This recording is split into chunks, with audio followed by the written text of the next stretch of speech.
Okey, tajuk 3.3 yang di-Pertuan Agong dan Raja dalam Perlembagaan Persekutuan.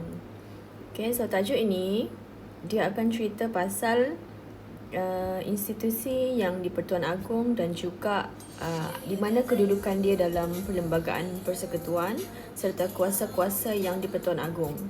Okey, so untuk tajuk ini yang awak perlu tahu adalah kita punya Raja berperlembagaan ini adalah sebahagian daripada pentadbiran negara kita. Maksudnya dalam pentadbiran negara selain daripada Perdana Menteri, menteri-menteri kanan persekutuan ataupun pembantu kepada pemimpin negara, jadi institusi beraja juga adalah salah satu ataupun tergolong dalam pentadbiran negara kita. Okay? Jadi bila sebut institusi beraja, awak mesti tahu institusi beraja ini adalah Majlis Raja-Raja, institusi beraja di negeri-negeri dan juga yang di-Pertuan Agong pada peringkat persekutuan. Okay, ini adalah yang institusi yang di-Pertuan Agong. Okay.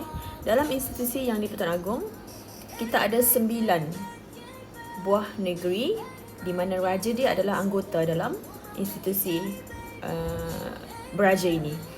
Apa raja-raja tersebut adalah Perlis, Kedah, Perak, Selangor, Negeri Sembilan, Johor, Pahang, Terengganu, Kelantan. 9 buah negeri raja-raja dia adalah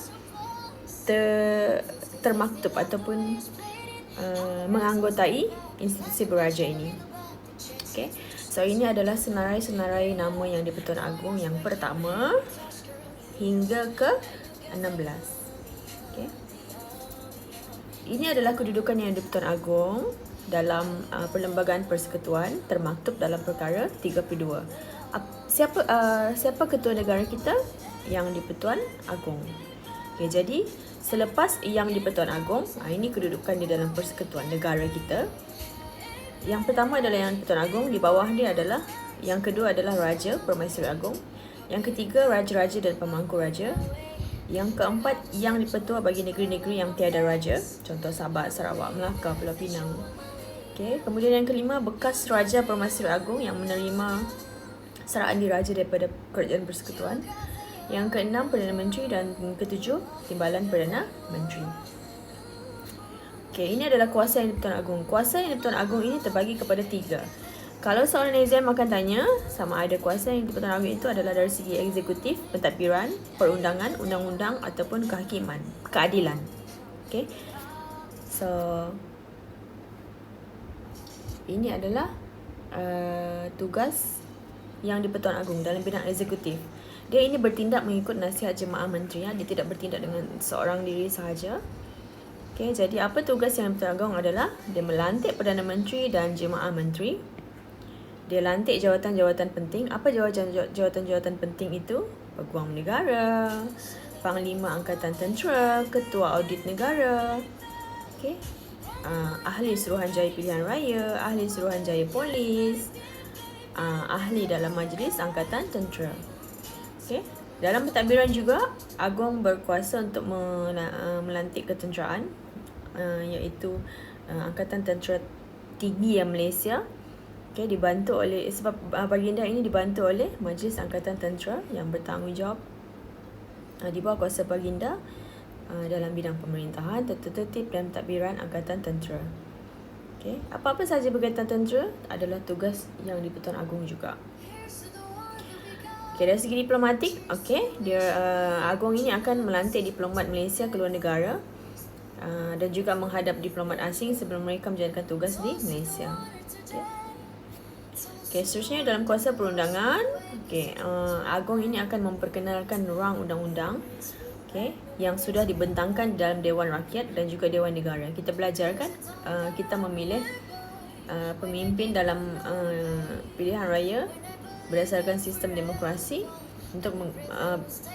untuk wakil rakyat ini menganggotai Dewan Rakyat, okay, dan juga Dewan Negara. Dewan Negara ni dilantik oleh Agong, Dewan Rakyat dipilih oleh rakyat.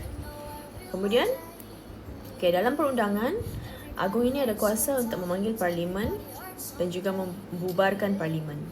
Okay. Dalam bidang agama, kuasa agung adalah Ketua Agama Islam. Untuk negeri baginda sendiri, wilayah Persekutuan Melaka, Pulau Pinang, Sarawak dan Sabah. Jadi ketua-ketua agama Islam yang lain adalah mengikut raja masing-masing di negeri lain. Tentang hak dan keistimewaan, agung ini bertanggungjawab untuk melindungi kedudukan istimewa orang Melayu dan juga Bumiputera di Sabah dan Sarawak dan juga kaum lain. Kemudian agung boleh isytihar darurat. Kalau betul-betul keadaan itu tidak selamat, mengancam keselamatan awam, dia akan buat negara kita ataupun mengisytiharkan darurat. Hakim dalam kuasa kehakiman undang-undang agung ini dia melantik mahkamah ataupun hakim mahkamah atasan atas nasihat Perdana Menteri. Kemudian dia melantik juga ketua hakim negara, presiden Mahkamah Rayuan, Hakim Besar Mahkamah Tinggi, Hakim Besar Mahkamah Tinggi Sabah dan Sarawak, Semenanjung, Persekutuan Rayuan dan juga Mahkamah Tinggi. Dalam kuasa pengampunan, agung ada hak ataupun ada kuasa untuk mengampunkan pesalah-pesalah yang sudah dihukum. Maksudnya kalau dia menjalani tempoh yang panjang hukuman itu, kuasa agung adalah ada untuk mengurangkan hukuman tersebut lah. Tapi atas nasihat lembaga pengampunan.